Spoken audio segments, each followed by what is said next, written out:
किसी आयत की लंबाई 35 सेंटीमीटर और चौड़ाई 12 सेंटीमीटर है। सबसे पहले आप एक आयत बनाओ।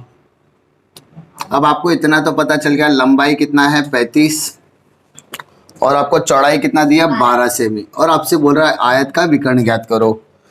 तो आपको मैंने पहले भी बताया, बेसिक वाले लेक्चर में भी बताया था मैंने, क्या करना है, सबसे पहले आपको पकड़ना है कि आपका ABCD क्या है, आयत है।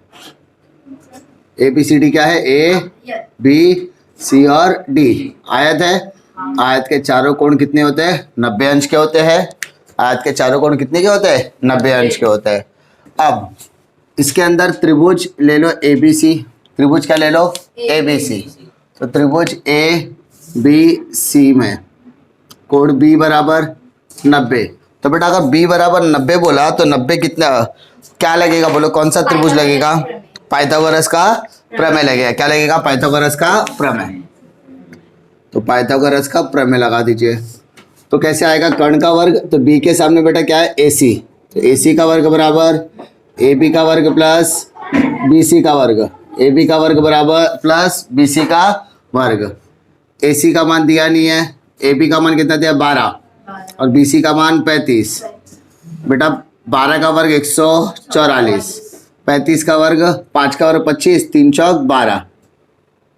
अब क्या करो, AC का वर्ग बराबर, ये दोनों को जोड़ो तो 4 5 9 और 4 2 6 और 13, वर्गमूल निकालो 1369 का।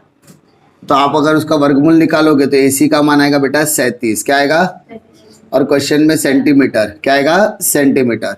लेकिन क्या क्वेश्चन में AC निकालने बोला था, नहीं, क्वेश्चन में आपको निकालने बोला था आयत के विकर्ण। क्या निकालने बोला था, आयत के विकर्ण की लंबाई। आयत के विकर्ण की लंबाई कितनी हो गई बेटा, 37 सेंटीमीटर। कोई तकलीफ, हो गया, छोटा सा सवाल है, आराम से आपका हो गया। क्वेश्चन नंबर 9 देखो बेटा, बहुत आसान सवाल है क्वेश्चन नंबर 9। इसमें आपको सिद्ध करने बोला है। क्या करने बोला है, सिद्ध। सबसे पहले मैं क्या करूंगा मालूम है, सबसे पहले एक आकृति है P R और Q। क्या बोला बेटा, P R और Q। इसके अंदर बीच में एक M आ रहा है, जो M मध्य बिंदु है, और M क्या करता है, QR को दो इंपॉर्टेंट हिस्से में बांट दे रहा है। अब क्या करो बेटा, सबसे पहले त्रिभुज PQR। तो देखो इस तरीके के सवाल में पहले क्या लिखोगे, आप दत्त लिखोगे, और उम्मीद करता हूं कि आपको अभी दत्त लिखने आ गया होगा। उसके बाद क्या लिखोगे बेटा, आप साध्य। क्या लिखोगे, साध्य। और आखिरी पे आप क्या लिखोगे, उत्पत्ति। तो अभी हम लोग तैयारी के लिए उत्पत्ति करते हैं। देखो ध्यान से, त्रिभुज PQR है, त्रिभुज PQR में कोण Q का बेटा मान कितना है, 90 अंश। कितना है, 90। अब कोण कोण R का मान 90, कोण R का मान क्या है, 90। तो बेटा 90 के सामने वाला क्या है, PQ। हम लोग पूरे त्रिभुज की बात कर रहे हैं, हम लोग PR और Q में पूरे त्रिभुज की हम लोग बात कर रहे हैं। तो PQ का वर्ग बराबर PR का वर्ग प्लस RQ का वर्ग या QR का वर्ग। समीकरण नंबर 1, समीकरण नंबर 1। बड़ा त्रिभुज लिया, कौन सा त्रिभुज लिया, बड़ा त्रिभुज। अब कौन सा लेने का है, छोटा त्रिभुज। तो छोटा त्रिभुज का नाम क्या है, PR और M है। इसमें कोण R कितना रहेगा, 90। अच्छा 90 हुआ तो इसमें भी क्या लगेगा, पाइथागोरस का प्रमेय, और इसमें भी क्या लगेगा, पाइथागोरस का प्रमेय। आप क्या करो, PRM, PR और M में PM क्या हो गया आपका कर्ण, PR ऊंचाई और RM आपका क्या हो गया, आधार। कर्ण का वर्ग बराबर ऊंचाई और आधार ना, आधार का वर्ग प्लस ऊंचाई का वर्ग। अब ध्यान दो, PM आपका कर्ण है, PR आपका ऊंचाई है, बट RM की जगह पर आप क्या लिख दो मालूम है, QR/2। क्या लिखो, QR/। RM जो है वो QR का क्या है, आधा। RM जो है वो किसका आधा है, QR का। क्यों बेटा ऐसा लिखने मालूम है, क्योंकि क्वेश्चन में आपको एक लाइन बोला है, बिंदु M यह कौन सा बिंदु है, मध्य बिंदु है। QR क्या है आपका, बिंदु M यह QR का मध्य बिंदु है। तो आपको ये लाइन को याद रख के QR/2 लिखना है। क्या लिखना है, QR/2। अब बेटा क्या करो, PM का वर्ग बराबर PR का वर्ग प्लस QR का क्या हो जाएगा, QR², 2 का वर्ग क्या हो जाएगा, 4, 2 का वर्ग क्या हो जाएगा, 4। अब क्या करो, 4 है ना बट्टे में, तो समीकरण के दोनों पक्षों में 4 से गुणा करने पर, क्या करने पर, 4 से गुणा करने पर, समीकरण के दोनों पक्षों में किससे गुणा करने पर, 4। तो 4 का गुणा पीएम से करो, क्या हो जाएगा, 4 PM स्क्वायर। 4 का गुणा PR से करो, 4 का गुणा PR से करो तो क्या आएगा, 4 PR स्क्वायर, और QR बट्टे तो QR आ जाएगा, खाली क्या आ जाएगा, QR। अब ये जो आंसर आया ना उसको क्या करने का, PR स्क्वायर प्लस में इधर आके क्या आ जाएगा, माइनस। तो बेटा 4, बंद करना तुम लोग दरवाजा, ए आवाज कम करो ना। 4 PM स्क्वायर, 4 PR प्लस में ना इधर क्या करने का, माइनस करने का, बराबर QR स्क्वायर, समीकरण नंबर 2। ठीक है, अब क्या करो, यहां पर भी QR है और यहां पर भी आपको QR दिख रहा है ना, तो इसकी जगह पर ये रख देने का। तो क्या करोगे, समीकरण नंबर 1 और 2 से, समीकरण नंबर 1 और 2 से, समीकरण नंबर 1 और 2 से, समीकरण 1 क्या बोलता है, PQ स्क्वायर, क्या बोला, PQ स्क्वायर बराबर PR स्क्वायर प्लस, अब यहां पर QR है ना, तो मैं QR की जगह पर क्या लिखता हूं, 4 PM square minus 4 PR square. क्या बोला, समझ में आया, क्या बोला मैंने, क्या बोला, QR है ना, तो ये QR की जगह पर मैंने क्या लिख दिया, क्या लिख दिया, 4 PM माइनस 4 PR। यहां पर देखो, इसकी जगह पर मैं क्या लिख रहा हूं, 4 PM लिख रहा हूं, क्या लिख रहा हूं, 4 PM माइनस PR। अरे समझा। अब देखो PQ स्क्वायर बराबर 4 PM में वैसे का वैसे लिख रहा हूं, यहाँ पे PR 1 है, यहाँ पे 4 है, तो 1 माइनस 4 कितना होता है, -3। तो बेटा इधर -3 लिख दे, PR स्क्वायर।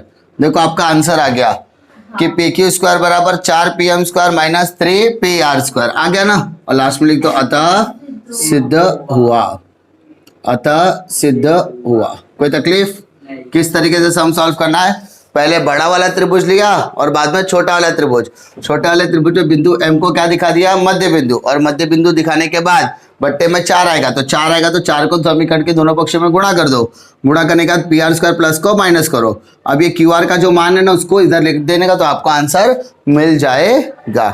दिखा, किसी रास्ते के दोनों ओर स्थित घरों की दीवारें एक दूसरे के समानांतर है, एक दीवार यहां पर हो गया और रास्ते के दूसरे साइड में दूसरा दीवार हो गया, खत्म। तो माना AB और CD घरों की दीवारें हैं। 5.8 मीटर लंबाई वाले सीढ़ी का सिरा रास्ते पर हो और उसकी ऊपरी सिरा के 4 मीटर ऊंचाई पर स्थित खिड़की तक पहुंचता है। उसी स्थान से सीढ़ी के रास्ते के दूसरी ओर झुकाने पर उसका ऊपरी सिरा दूसरे घर के 4.2 मीटर ऊंचाई पर स्थित खिड़की तक पहुंचता है। तो रास्ते की चौड़ाई ज्ञात कीजिए। ध्यान दो, यहां पर बीच में हम लोग एक सीढ़ी रखते हैं। ये सीढ़ी जो है ना, सीढ़ी पहले वाली दीवार को टच कर रहा है, पहली वाली दीवार को क्या कर रहा है, टच कर रहा है। और ये सीढ़ी जो है वो 5.8 मीटर की है, 5.8। अगर वो पहले दीवार को टच करे तो 4 मीटर, क्या बोले बेटा, 4 मीटर के खिड़की पर जाकर टच हो रहा है। अब ये सीढ़ी को पलट देता हूं मैं इस साइड, तो अगर मैं इस साइड पलट रहा हूं ना तो ये यहां पर जाकर टच हो रहा है। तो ये 5.8 है तो ये भी कितना रहेगा, 5.8। बस फर्क क्या है, एक जगह पे थोड़ा छोटा है, एक जगह पे थोड़ा खड़ा सीढ़ी है। और वहां पर जाने के बाद वो 4.2 मीटर की ऊंचाई की खिड़की पर जाकर क्या हो रहा है, मिल रहा है। मतलब ये दो घर है, यहां पर भी खिड़की है, यहां पर भी खिड़की है। यहां पर मैंने क्या रखा, सीढ़ी, यहां पे टच किया तो 5.8, यहां पर टच किया तो भी 5.8। अब मैंने देखा कि यहाँ पर 4 मीटर का ऊंचाई है और यहाँ पर 4.2 मीटर की ऊंचाई है, ठीक है, बस यही है। तो मुझे क्या बोला, रास्ते की चौड़ाई ज्ञात करो। रास्ते की चौड़ाई बताइए, तो हम लोग इसको मान लेते हैं E। क्या लेते हैं, E। माना AB तथा CD दीवार, क्या है, दीवार। तो बेटा इसमें AB कितना है, 4 मीटर, और CD कितना है, 4.2 मीटर, ठीक है। CD क्या है, CD AE है ना, और यही CD को वहां पर लेकर जाओ तो वो भी CD CE बन गया। क्या बन गया, CE। मान तो वही रहेगा 5.8 मीटर, क्या रहेगा, 5.8। अब बताओ, दीवार सीधा ही खड़ा रहता है ना बेटा, तो सीधा खड़ा रहता है तो 90 अंश का कोण बनाए, क्या बनेगा 90 अंश का कोण। त्रिभुज ए बी और ई में, किसमें बोला ए बी और ई, कोण बी का मान कितना हो गया 90। अच्छा 90 बोला तो क्या लगने वाला बेटा पाइथागोरस का प्रमेय, सिंपल। 90 के सामने क्या बेटा ए, सो ए का वर्ग बराबर ए बी का वर्ग प्लस बी का वर्ग। ए का मान कितना बेटा, ए का मान 5.8, ए बी का मान कितना है 4 और बी का बी स्क्वायर। 5.8 का वर्ग करो तो देखो दशमलव हटा दो, समझो दशमलव नहीं है तो आप 58 का वर्ग निकाल सकते हो, है ना। तो 8 अट्ठे 64, ऐसे लगा 6, 8 पच्चे 40, 40 छः 46, 8 पच्चे 40, ऐसे लगा 4, 50 25 29, 4 6 13 और 3 कितना आ गया 33 66। दशमलव दशमलव तो यहाँ पर भी दो संख्या के बाद दशमलव आ गया। 4 का वर्ग 16, 33 64 बराबर 16 प्लस बी का वर्ग। 16 प्लस में मान चेंज कर दो बेटा, तो 33.64 माइनस 16 बराबर बी स्क्वायर। तो आपका बी का मान कितना आ रहा है, देखो 16 घटा दो तो 0.64 आ गया। यहाँ पर 2 बचे, यहाँ पर 13, 13 में से 6 गया 7, 13 में से 6 गया 7, 2 में 1 गया 1, तो 17.64। तो बी का मान निकालने के टाइम पे 17.64 कड़नी में डाल दो, किस में डालो, और जब अगर आप इसको भाग दोगे ना बेटा, इसको भाग और जो भी आप बोलो गुणा कर, गुणनखंड निकालोगे ना, समझो इसका दशमलव हटा के आप गुणनखंड निकालोगे, आप गुणनखंड निकालोगे ना तो आपको आंसर मिलेगा 42। कितना मिलेगा 42। और ठीक है, इसका किसका गुणनखंड 1764 का गुणनखंड निकालोगे ना तो आपको कितना मिलेगा 42। नहीं यकीन होता तो देखो इसको गुणा करके, 2 दूनी 4, 2 अट्ठे 2 चौक 8, 4 दूनी 8, 4 चौक 16, 4 आया 16 आया, हंसी लगा 1, देखो 1764 आ रहा है तो आंसर क्या आएगा 42 आएगा। दशमलव का गेम है तो इधर 4.2 यानी इसका मान आएगा 4.2 मीटर। कितना आएगा बेटा 4.2 मीटर। तकलीफ। अब मैं दूसरे त्रिभुज की तरफ जाता हूं। दूसरा त्रिभुज क्या है, त्रिभुज सी डी और ई में कोण डी बराबर 90, तो क्या लगेगा पाइथागोरस का प्रमेय।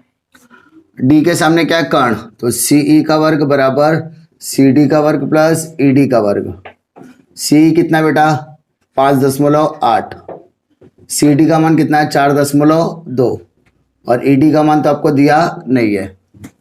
5.8 का वर्ग अभी आपने निकाला 3364, तो 33.64 आ गया। 42 का अभी हम लोगों ने डिस्कस किया plus E D square. 1764 plus में इधर की क्या आएगा माइनस, तो 13.64 माइनस 17.64 ई डी, तो 64 क्या तो बचा है 16, क्या बचेगा 16। और अगर 16 का वर्गमूल आप निकालोगे ना बेटा तो ईडी का मान आपको आएगा 4 मीटर। कितना आएगा 4 मीटर। तो आपको क्या बोला रास्ते की चौड़ाई निकालो, क्या निकालना है रास्ते की चौड़ाई। तो रास्ते की चौड़ाई क्या निकालने के लिए, रास्ते की चौड़ाई। चौड़ाई कैसे आएगी BD, तो BE प्लस ED, क्या बोले बेटा BE प्लस ED, तो 4.2 और 4 दोनों को जोड़ दो तो आ गया आंसर 8.2 मीटर। समझा। तो आपके रास्ते की चौड़ाई कितनी हो जाएगी 8.2 मीटर। कोई तकलीफ।